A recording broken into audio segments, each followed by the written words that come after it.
আমি আন্দোলনরত কোমলমতি ছাত্রছাত্রীদের নিরাপত্তা নিয়ে অত্যন্ত উদ্বিগ্ন। এই সন্ত্রাসীরা যে কোনো সময় সংঘাতের পরিবেশ তৈরি করে তাদের ক্ষতি সাধন করতে পারে। আমি বিশ্বাস করি যারা কোটা সংস্কার আন্দোলনে জড়িত তাদের সাথে এই সকল সন্ত্রাসীদের কোনো সম্পর্ক নেই, বরং সন্ত্রাসীরা এদের মধ্যে ঢুকে সংঘাত ও নৈরাজ্যকর পরিস্থিতির সৃষ্টি করছে। এই ধরনের ঘটনার সঙ্গে যারা জড়িত তাদের চিহ্নিত করে উপযুক্ত শাস্তির ব্যবস্থা করা হবে। যারা মৃত্যুবরণ করেছে তাদের আত্মার মাগফিরাত কামনা করছি। পরিবারের সদস্যদের প্রতি গভীর সমবেদনা জানাচ্ছি। আমি প্রতিটি হত্যাকাণ্ডের নিন্দা জানাই। যে সকল ঘটনা ঘটেছে তা কখনোই কাম্য ছিল না। চট্টগ্রামে সন্ত্রাসীরা বহুতল ভবনের ছাদ থেকে ছাত্রদের হত্যার উদ্দেশ্যে নির্মমভাবে নিচে ছুঁড়ে ফেলে দিয়েছে।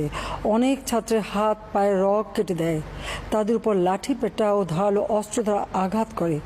একজন মৃত্যুবরণ করেছে, অনেকে মৃত্যুর সাথে পাঞ্জা লড়ছে।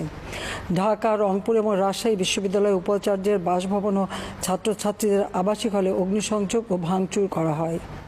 আমি বিশ্বাস করি যারা কোটা সংস্কার আন্দোলনে জড়িত তাদের সাথে এই সকল সন্ত্রাসীদের কোনো সম্পর্ক নেই, বরং সন্ত্রাসীরা এদের মধ্যে ঢুকে সংঘাত ও নৈরাজ্যকর পরিস্থিতির সৃষ্টি করছে।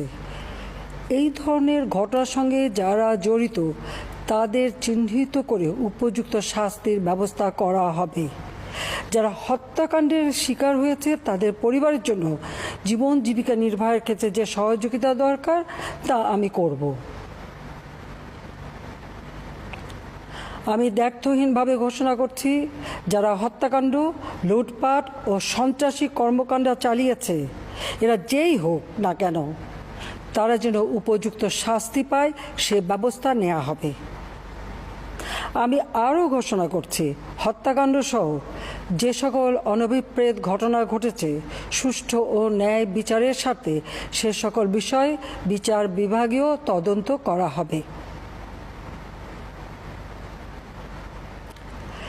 কাদের উস্কানিতে সংঘর্ষের সূত্রপাত হলো, কারা কোন উদ্দেশ্যে দেশকে একটি অরাজক পরিস্থিতির দিকে ঠেলে দিল তা তদন্ত করে বের করা হবে।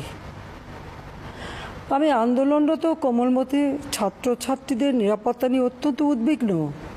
এই সন্ত্রাসীরা যে কোনো সময় সংঘাতের পরিবেশ তৈরি করে তাদের ক্ষতি সাধন করতে পারে। তাই শিক্ষার্থীদের পিতা মাতা, অভিভাবক এবং শিক্ষকদের প্রতি আমার আবেদন, তারা যেন তাদের সন্তানদের নিরাপত্তার বিষয়ে সজাগ থাকেন। একই সাথে সকল শিক্ষা প্রতিষ্ঠানের ছাত্রছাত্রীদের নিরাপত্তার বিষয়টি বিশেষভাবে নজর রাখেন।